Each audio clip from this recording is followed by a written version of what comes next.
Welcome to Asia Outlook. I'm Melody and I'm here to report the top stories from around Asia. The 14th China-Thai Film Festival is underway in Bangkok. CGTN's Martin Low takes us a look at how movies help Thailand and the world better understand Chinese culture. Opinions to be heard. Our Go Yun-fei met with a small political NGO in Hong Kong for more. 我係一個土生土長香港長大嘅香港人。我本身係從商嘅，有啲貿易嘅生意。我叫 Monet， 咁樣咧，我今年都唔細㗎啦。咁樣咧就我搞社運已經搞咗5年。正職我本身咧係從事呢個金融保險行業嘅。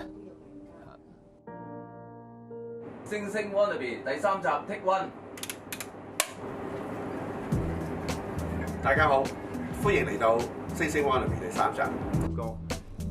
55-year-old Tang Tak-shen is the chairman of the small political group called Politics Social Strategic. Now they're shooting a video for one of their Facebook accounts to express their political opinions. 好簡單嘅，我哋支持一國兩制，我哋係支持政府、支持中央嘅。社會係需要啲。 They have several social media accounts on Facebook, voicing views that differ from the anti-government protests in Hong Kong. In 2014, there was a riot called Occupy Central.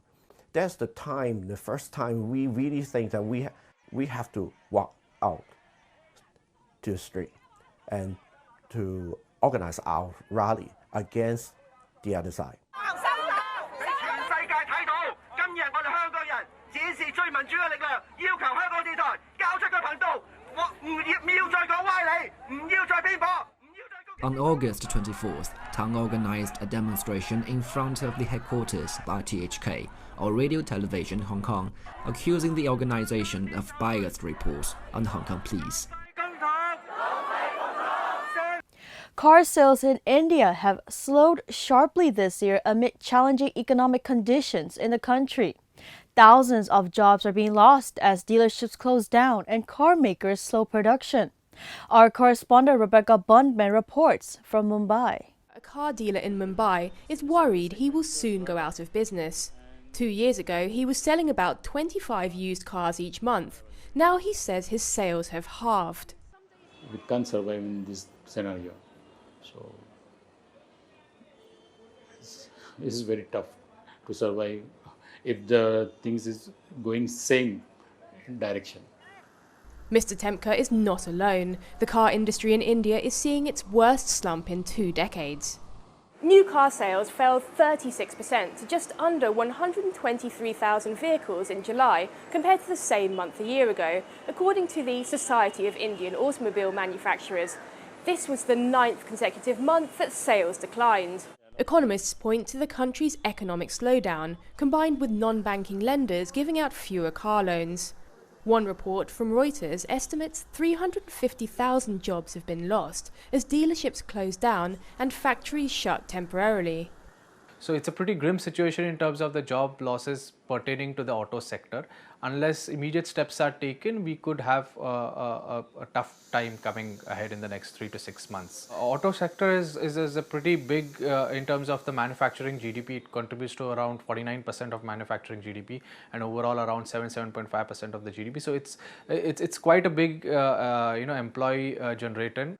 But some believe there are other factors driving down demand for cars, including Uber and its homegrown rival Ola, which are both widely used in India's major cities.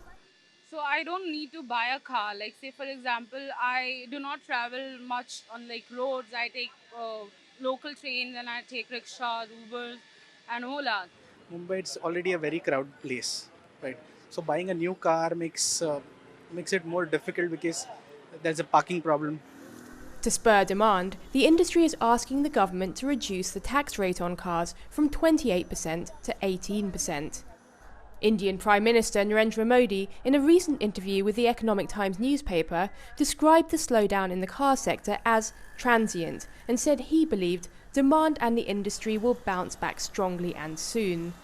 But Mr. Temka is not too hopeful. With competition from online car dealers also hurting his business, he says it's going to be tough to jumpstart sales. Rebecca Bunden, CGTN, Mumbai. China says much of the foreign media coverage of the Hong Kong protests has focused on accusing police of violence. People who support the police say they have found it increasingly difficult for their opinions to be heard. Our reporter Jay Yongfei met with a small political NGO in Hong Kong for more. 我本身係從商嘅，有啲貿易嘅生意。我叫 Monet， 咁樣咧，我今年都唔細㗎啦。咁樣咧就我搞社運已經搞咗5年。正職我本身咧係從事呢個金融保險行業嘅。星星 Wannabe 第3集 Take One。大家好，歡迎嚟到星星 Wannabe 第3集。55-year-old Tang Tek-shen is the chairman of the small political group called Politics Social Strategic. Now they're shooting a video for one of their Facebook accounts to express their political opinions. 好簡單嘅，我哋支持一國兩制，我哋係支持政府、支持中央嘅。社會係需要啲。They have several social media accounts on Facebook, voicing views that differ from the anti-government protests in Hong Kong. In 2014, there was a riot called Occupy Central. That's the first time we really think that we have to walk out to the street and to organize our rally against the other side. 俾全世界睇到，今日我哋香港人展示最民主嘅力量，要求香港電台交出個頻道，唔要再講歪理，唔要再偏頗。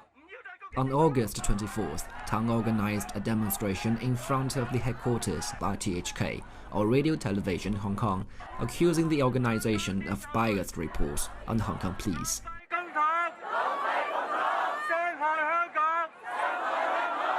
RTHK is a public broadcasting service in Hong Kong that depends entirely on government funding.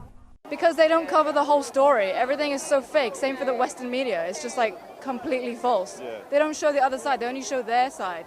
They're violent. Like, they show that the police are violent. They don't show their violence. You know what I mean? It's just so unfair. Yeah. Like they always show the clip whoever's bad, but then when you look at the real long video, you can see the truth. Yeah. The same thing has been happening all around the world. In the past 3 months, most of the media in Hong Kong have focused their reports on violence used by the Hong Kong police against protesters. It's a pity that no media in Hong Kong are presenting and covering our voice. We support the Hong Kong police. We want peace instead of violence. I hope Hong Kong's young people can calm down and think carefully. Young people, wake up. Police said around 1,200 people participated in this rally. Most of the protesters here are in their 40s or 50s. While the young anti-government protesters are good at making viral pictures, videos and posters, these people don't have these skills. We can only rely on the words of mouth and people's spontaneous actions to spread our information on social media and instant messaging groups. The only money we spent this time was on making dozens of banners, which cost around 1,000 Hong Kong dollars.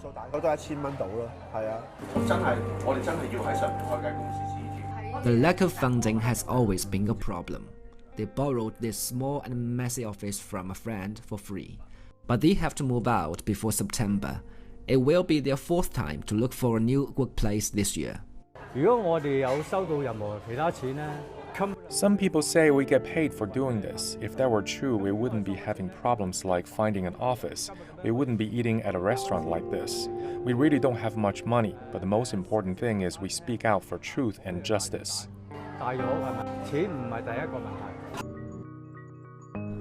On the second day after the demonstration, Apple Daily, a popular newspaper and news website in Hong Kong, made a video mocking this pro-government gathering.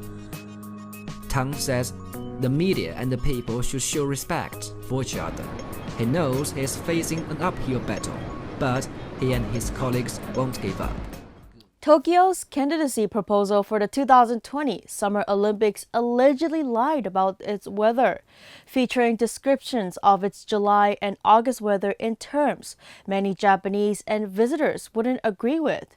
Now critics say that the words which sold the Tokyo 2020 Olympics could lead to injury or worse for participants and potential legal hot water for those who created the bid.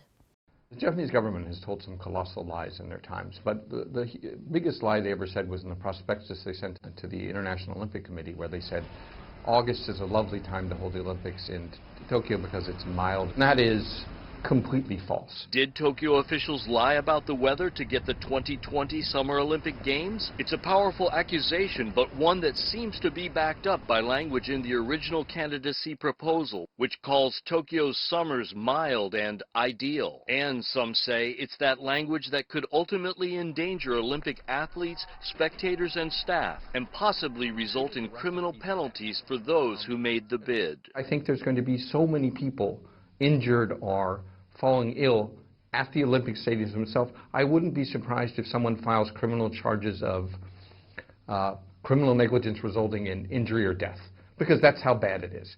The Tokyo 2020 Olympics will run from July 24th to August 9th, and the Paralympics from August 25th to September 6th. This July, Tokyo's peak temperatures reached 35 degrees Celsius, about 95 degrees Fahrenheit, with 75% humidity. In July of 2018, a record heat wave killed nearly 100 individuals in Tokyo alone, and in August 2018, roughly 1,100 persons were transported to Tokyo hospitals for heat stroke symptoms. With construction fully in progress, much of the attention is now focused on Tokyo's summer heat, and one might imagine that Tokyo 2020 Olympic Games officials would be getting a bit hot under the collar, but they say they've made extensive preparations to ensure that the games are cool enough.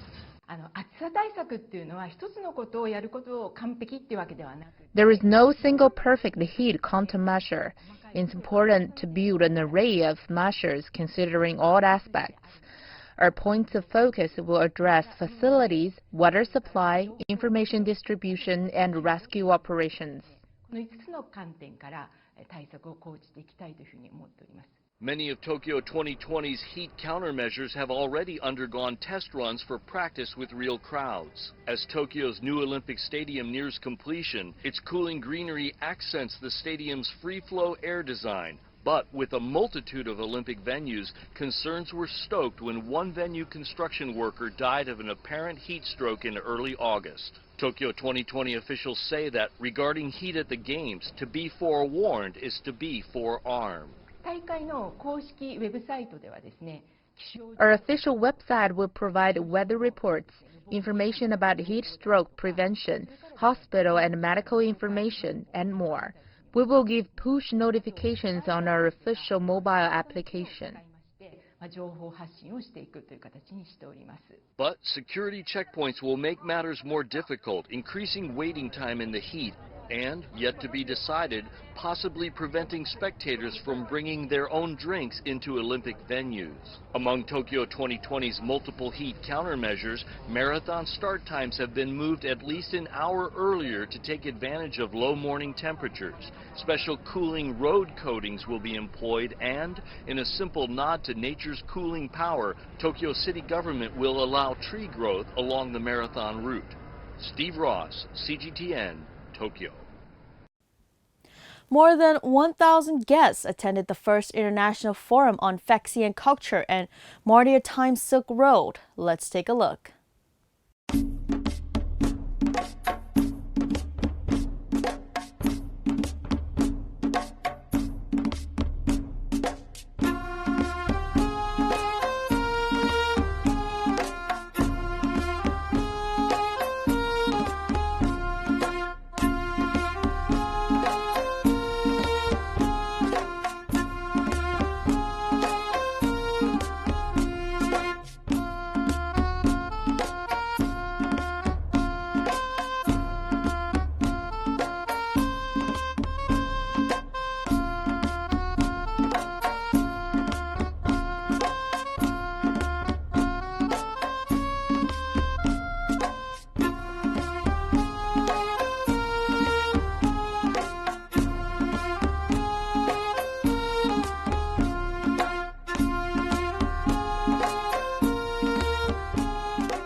Afghanistan, Taliban forces attacked the northern city of Kunduz as negotiations for the withdrawal of American troops for the war-torn country continues. The heavy fighting has continued since early Saturday morning as troops defending the city had to quickly call upon reinforcements. Interior Ministry said at least 36 Taliban insurgents were killed in ground and air operations. The local public health department said at least 3 civilians have been killed in the battle. This is Asia Outlook broadcasting from Myanmar International Radio. You can visit our website at miradio.com.mm. You can also listen to our radio programs live on the website. If you're on FM, make sure you catch us on 96.1 FM in Yangon, 96.5 in Mandalay, and 96.7 in Naypyidaw. You can also download MI Radio app on both iOS and Android devices for your own convenience. We began with news on the ongoing row between South Korea and Japan.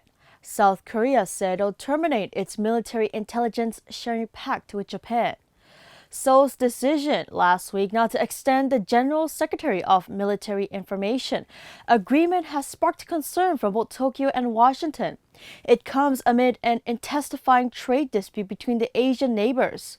Determination of the military intelligence sharing pact comes after Seoul and Tokyo removed each other from their respective list of trusted trading partners. The Intelligence Pact was signed on November of 2016 to better coordinate the gathering of information about the DPRK. The accord was due for automatic renewal on Saturday of last week. An air ambulance transporting a medical team and a patient to Manila crashed into a resort area. The final moments were caught on camera.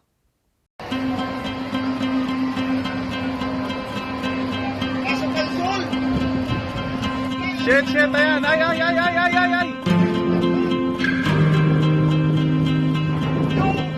Lakaw, patay.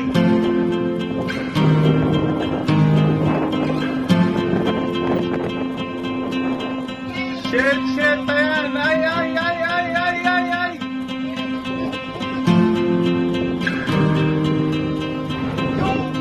Lakaw, patay.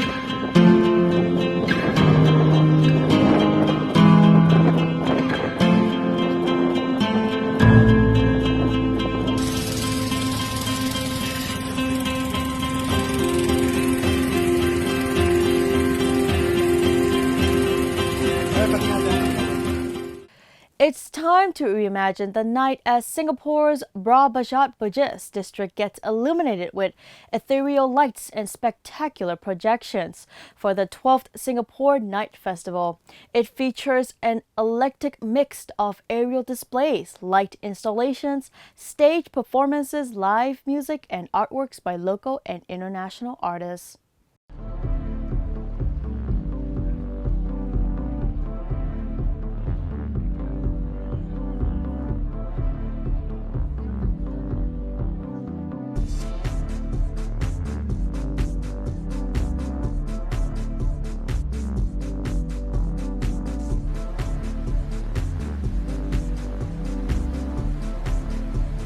Singapore Night Festival is an outdoor festival. It features more than 70 night lights, which are our outdoor installations, and more than 40 performances as well.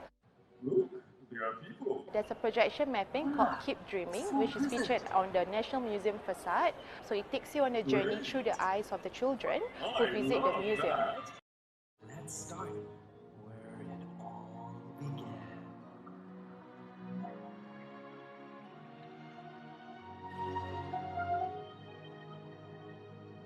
Some of the works that we have here are curated based on the bicentennial edition, so we have more of a focus of the Southeast Asian mythologies and traditions. So for example, we have a nightlight installation called The Legend of Ramayana. The Indian epic of the Ramayana travelled from India and then after it made its way to Southeast Asia.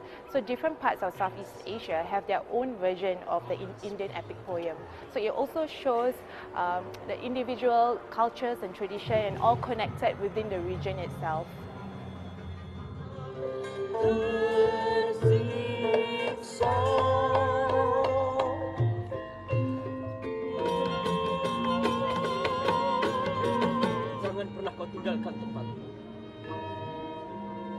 Hari Kesma, aku titipkan kanda cinta kepadamu.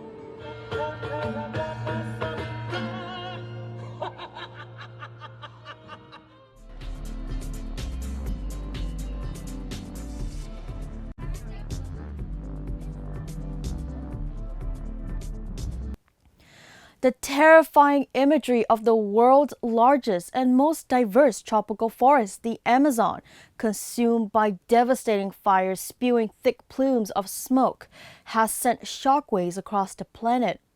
Home to over 3 million plants and animal species, the Amazon is critical for the survival of humankind. It helps us breathe, quite literally.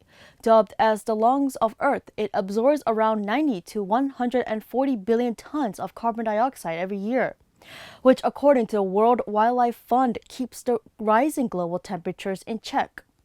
But this essential organ of our planet is now ablaze. For the last 3 weeks, acres and acres of forests are being reduced to ashes every single minute, with over 73,000 separate fires raging across Brazil and Bolivia. This is the Amazon, the world's largest and most diverse tropical forest. Over 3 million species of plants and animals call it their home. The Amazon is critical for the survival of human beings as well. It helps us breathe, quite literally. The essential organ is now on fire. It's been 3 weeks and it's still burning. Acres and acres of forest area being reduced to ashes every single minute. The Amazon rainforests are spread across 9 nations in South America.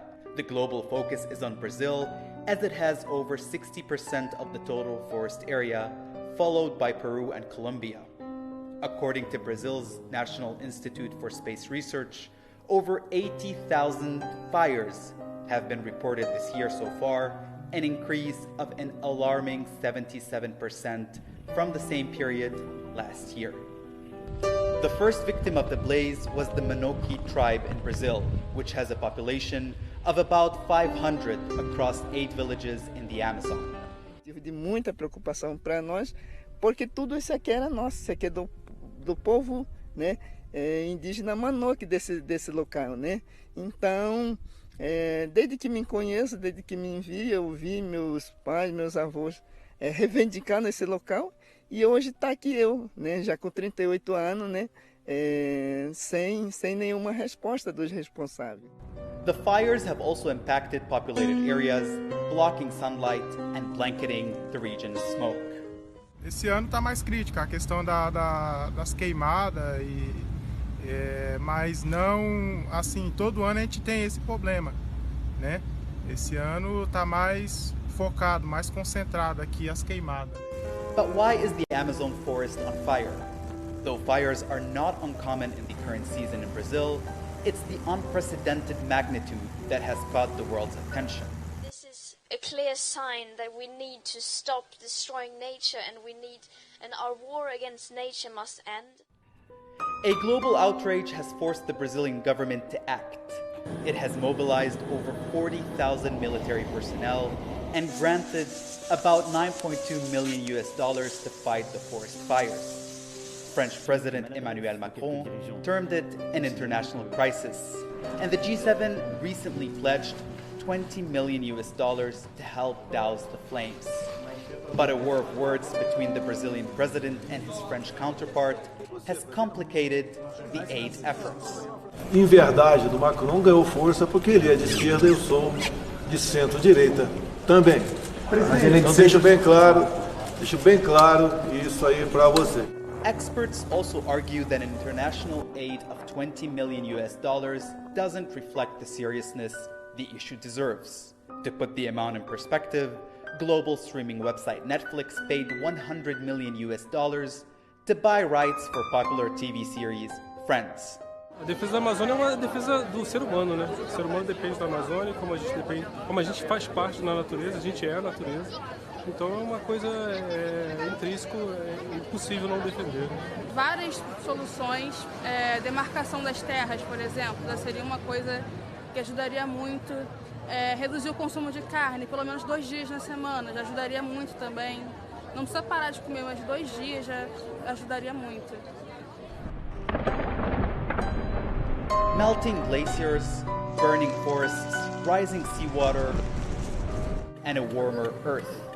The climate clock is ticking, and commitments won't be enough to save the planet. This is Asia Outlook broadcasting from Myanmar International Radio. You can visit our website at miradio.com.mm.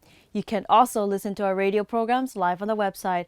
If you're on FM, make sure you catch us on 96.1 FM in Yangon, 96.5 in Mandalay, and 96.7 in Naypyidaw. You can also download the MI Radio app on both iOS and Android devices for your own convenience.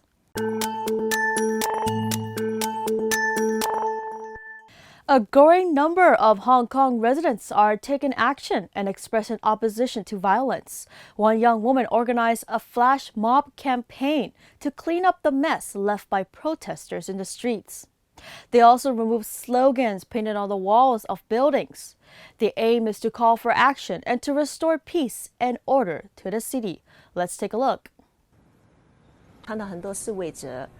We started in July. Since June, we have seen many protesters who took violent actions, leaving the streets dirty. So my friends and I launched a number of flash activities to clean up the streets. It really hurts to see those slogans. The one really crossed the line is Black Police. The police protect us. The word Black Police is really insulting. So we shouldn't use this word either by speaking of it or spraying it on the wall. It is unacceptable. That is the end of international news. Now we take a look at what's happening around Myanmar with our local news. President of the Republic of Korea, Moon Jae-in, and wife, Kim Jong-suk, arrived in Naypyidaw on Tuesday for a state visit at the invitation of President Woo In-myint and wife Do Cho-cho. The Korean delegation was welcomed with a guard of honor at the Naypyidaw International Airport by Union Ministers Dr. Pei Mye and Woo Jo-tae, Naypyidaw Council Chairman Dr. Myo Aum, Myanmar Ambassador to Korea and Korean Ambassador to Myanmar, Permanent Secretary of the Ministry of Foreign Affairs, and many other officials. Moon's visit to the Southeast Asian region is in accordance to South Korea's new Southern policy to promote interactions and cooperation with each of the 10 member associations of ASEAN. Moon is on a week-long tour of the region, which already took him to Thailand. He will also travel to Laos after his trip to Myanmar.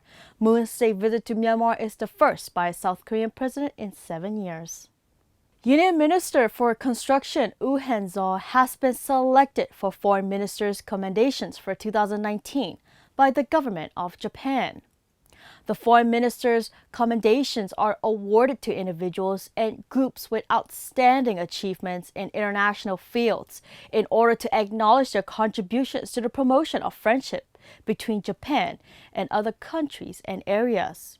The award presenting event was held at the residence of Japanese ambassador to Myanmar in the evening of 30th August.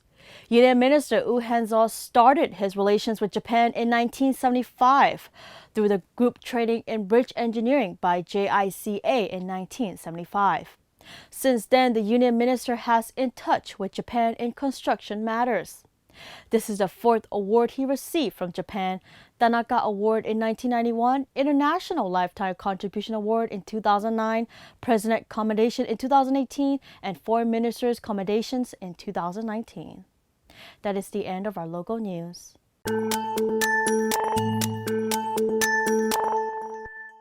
And that's all we have for today's Asia Outlook on MI Radio.